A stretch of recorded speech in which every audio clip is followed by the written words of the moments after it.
Gay Hendricks, thank you so much for joining us on our Go Beyond Summit. It's a pleasure to have you. Thank you very much. I'm really happy to be here with you.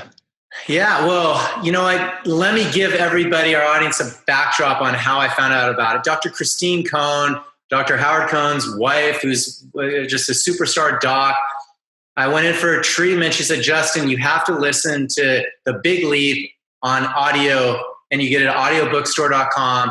And Gay Hendricks is the author. And I listened to it, and I can't stop listening to it. So I'm like, I have to call Gay and get him on, because this book is just absolutely riveting. It's one of my favorite books I've ever read. I can't say I read it, though, but I've listened to it over and over again. And then I grab my wife, and we're listening to it together, because we want to get out of our upper limit and zone of excellence and into the zone of genius. That's where this is for true performers and going to the highest level ever and getting the stuff that's consciously, subconsciously been ingrained in you and instilled in you that you had no idea that was there out of you. And you look at all these performers out there, and some of the hotshots now, they're talking about, emotional clearance and stuff. Well, this book, can really just simplify that whole process and help you unravel it. So I'm going to turn it over to Gay, because this is such an awesome topic. And you're one of the most prolific authors out there. So how did you come across writing The Big Leap? What inspired you? And then please dive into that story for us a little bit. Very good. Well, originally I noticed it in myself. The Big Leap is really about two big concepts. One is what I call the upper limit problem, and that's the tendency to sabotage ourselves when things start going better. And almost everybody has some version of the upper limit problem in themselves. The second thing the Big Leap is all about is what I now call the genius spiral. I used to call it the zone of genius, but that's a little limiting. But the genius spiral, I have a picture of it in my new book, The Joy of Genius. Just wanted to show you the spiral. And the reason I use the word spiral now is because it's open-ended. And so I want people to get on the genius spiral. And once you do that, it has a self-sustaining aspect to it. Just like if you see a good movie, you want to see more like that. Or if you eat a great meal, you want to have more like that. Well, most people that read The Big Leap, in fact, I would say one thing that people always tell me about The Big Leap is they reference the cover to it and say, I love that goldfish jumping out of the bowl. And so if you notice on the new book, the designer put the goldfish jumping, but it turns into a bird up here. So it's kind of a whole different concept. But I want to tell you about The Big Leap first, because that was the first big discovery. I began to notice way back, half a lifetime ago, that I would do well for a few days, like eating well, and then I would eat some junk food, and then I wouldn't feel good. Or at the time I wasn't married, but with my girlfriend, we'd have a few good days together, and then we'd start an argument or something would come up. And I began to think, why is that? And I realized that it's because most of us have a built-in, kind of like the governor on a car. Once you get to, if your car is set at 60 miles an hour, once you get to 60, it won't let you go any further, and it'll start putting on the brakes. Well, I realized that almost all of us have an upper limit somewhere that we got in childhood that determines how much positive energy we'll let flow through us, whether it's love or money, abundance, good times. So as I say, I began to notice it in my relationships first. And at the time, I was a Ph.D. student at Stanford. I was working on my doctorate in counseling psychology back in the early 70s. And at the time, Silicon Valley was just getting rolling. And so I kept getting referred to me to work with all of these incredibly smart software engineers and high-tech executives and people like that. But I kept noticing exactly the same thing. They would get to a certain level and then they would sabotage themselves. Mm-hmm. So I traced it down to several limiting beliefs. And I also traced it down to several big limiting fears. And what happens is people start gaining momentum and having a better time, making more money, and then one of these fears will come up. And there are only a handful of them, but almost all of us suffer from one or more of them. One is what I call the fear of outdoing, where you're kind of thinking in the past, you're thinking, I better not outdo my brothers or my sisters or my classmates because something bad will happen. And so the fear of outdoing limits a lot of us. It's the idea, the limiting belief that if I really shine, it will somehow take away the shine from other people. Or if I really let myself get wealthy, it'll make other people poor. Or it's a belief that my success will limit you in some way. I found that's absolutely not true. That if you allow yourself to go ahead and expand and open up and get on the genius spiral, it actually inspires other people. It doesn't make them upset at all. And so the way out of that fear of outdoing is to install a new belief which says, when I thrive, everybody thrives. And so to gradually get that belief installed in you. A second big old fear is the fear of that there's something fundamentally flawed about myself, or there's something fundamentally wrong with you, or something fundamentally that's off center in you. And a lot of us develop that very early in childhood, and it doesn't really go away until, and I've had people in here who won Oscars and win Grammys, and the CEOs of Fortune 50 companies have been here. And it doesn't matter how high you're flying, you're always going to keep reaching those upper limits, even if you're at the top of your profession. I had a Grammy-winning singer-songwriter visit me one time the day before he was going to get his own star installed on the Hollywood Walk of Fame. And he was having a flat-out anxiety attack the next door. In fact, I had him he came over to our place on the beach, and we were standing out on the balcony looking out over the ocean. And I was talking to him about, what is it? Let's go through this. Let's replay the moment where they actually give you the award and have you put your handprints down in the Hollywood Walk of Fame. What is it about that moment? And he said, I feel like I'm an imposter. I don't feel like I deserve what I'm getting. Now, logically, I could point to and I could say, hey, man, you've won Grammys. You've had multi-platinum bestsellers. You've been a kind of a legend in your field for 30 years now. And that wouldn't have made a dent in it, that you don't talk people out of things like that. What you have to do is go in and find out, what is it I'm really afraid of? And so as we explored that, suddenly it became clear that he had this fear that there was something fundamentally wrong or bad about himself. And he'd been carrying that around since he was a little kid. Wow.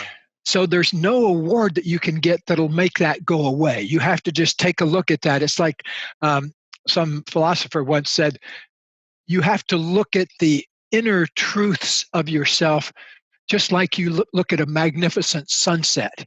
You have to just appreciate it, whether it's negative or positive or whatever. And so as we did that, standing out on that balcony, I did this great little experiment with him. I happened to have a couple of quarters in my pocket. And I pulled out my quarters and I said, let me see your hand. Give me your hand. And he stuck out his hand and I put a quarter and I said, I'm giving you a quarter. And he said, okay. And I said, what do you say? I said, just try thank you first, and he burst out laughing. And so we rehearsed this situation where he put his handprints in the Hollywood Walk of Fame and got his star. And then he just looked up and said, thank you, and so make it that simple. It's a gift. Take it. Thanks. And so I always say, even if you've got a 10-year problem, there's always a 10-second solution to it. And oftentimes it's acknowledging the truth of something, like the truth of, yeah, I'm afraid there's something fundamentally flawed about me. Or, yeah, I really am afraid of outdoing other people. I'm afraid of taking all the attention. It'll make other people feel bad. So we have to kind of look at those fears straight on, just like we look at a sunset. And that really is the act of liberation. Now, in the new book, I go one step further. This is the sequel to The Big Leap. And in fact, I recorded the audio of it right here where I'm sitting. So the audio book, if you'd like to listen to the audio book, there's one available. What Yeah. it's about is a fundamental problem that almost everybody has, which is we try to control things that are not within our power to control. Like, for example, a lot of people obsess about how other people are thinking about them. But we have no control over that. Absolutely no control. A lot of people obsess about the past. They replay old things that happened to them, slights or put downs or even positive memories, but things in the past they recycle. But think about it. None of us has any control over what happened in the past. It's outside our control. And so the new book, The Joy of Genius, is all about once you've kind of taken your big leap into the genius spiral, how do you stabilize that so you're not going boing, boing, boing, boing? You're taking a smooth flow up into the higher reaches of the genius spiral. And that image of the genius spiral, I have to give a way back perspective on that because exactly 39 years ago, I met my wife, Kathlyn, also known as Katie. And we've had a magic 39 years. And when we were getting married, we had one private wedding just for ourselves, standing by ourselves on a mountaintop. And then we had another public one, for friends and that kind of thing. But what happened on the day we had our own private wedding is where I got the idea for the genius spiral originally. Because as we were speaking our vows to each other, a magnificent hawk came and began to circle around and around. And then another hawk came and was circling around and around right above us, Wow. almost like giving us a blessing. And so my wife, we were giving our vows to each other, and my wife said, "Look up." And I looked up, and there are these two beautiful hawks. And they stayed with us while we were doing our vows to each other. And as soon as we had pronounced ourselves mates, we looked up and the hawks were spiraling way, way, way up into the sky, like they were riding a wind current effortlessly because they weren't even moving their wings. And so that image stuck in my mind. And Wow. so here we are now, 39 years later, with the genius spiral. And I think if we all look inside ourselves, we can find what our true genius is. It's one of the most important conversations you'll ever have with yourself is just go in a room for 10 minutes and ask, what really is my genius? What is it that I most love to do on a daily basis that also could bring me great abundance? And so those are the questions that I've been working on now. My wife and I um, are most probably more than the big leap, we're most famous for the book that we originally were on Oprah with, Conscious Loving, which is our book about relationships. And it's been a bestseller now for, well, since Oprah held it up 25 years ago, bless her heart. And it's also about how to overcome your upper limit in the area of relationship. So my life purpose, I got clear on my life purpose some years ago, which I encourage everybody to do.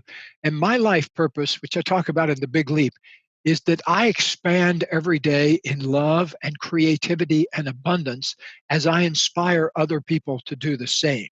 And I think it's one of the most important things people can do is figure out what your chosen purpose is and how you are going to bring that forth in the world.